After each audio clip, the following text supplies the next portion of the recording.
leader celebrates Americans losing their livelihoods because he can't take a joke. He was somehow able to squeeze Colbert out of CBS.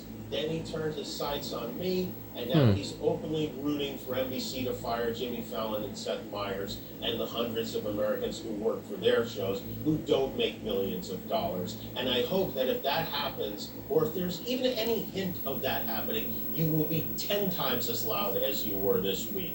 We have to speak out against it. So, yeah, Trump tried to get him off. It's not just comedy. He's gunning for our journalists too. He's suing them. He's bullying them. Over the weekend, his foxy friend Pete Hegseth announced a new policy that requires journalists with Pentagon press credentials to sign a pledge promising not to report information that hasn't been explicitly authorized for release. That includes unclassified information. They want to pick and choose what the news is.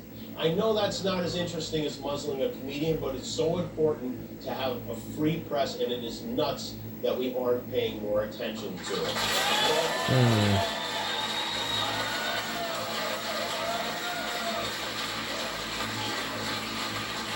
Walter Cronkite must be spinning in his grave right now.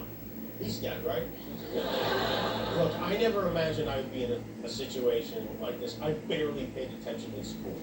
But one thing I did learn from Lenny Bruce and George Carlin and Howard Stern is that a government threat to silence a comedian the president doesn't like is anti-American. That's So glad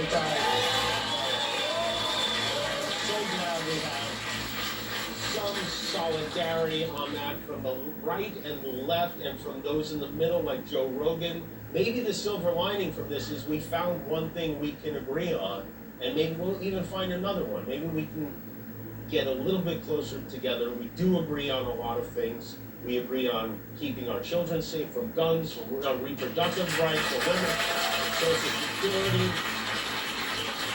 affordable health care, pediatric cancer research. These are all things that most Americans support. Let's stop letting these politicians tell us what they want and tell them what we want. I don't think the right and the left agree on a damn thing. Zero things, seriously. There's a divide on every topic. Nothing they agree on. There was a moment over the weekend, a very beautiful moment. I don't know if you saw this on Sunday. Erica Kirk One more part. forgave the man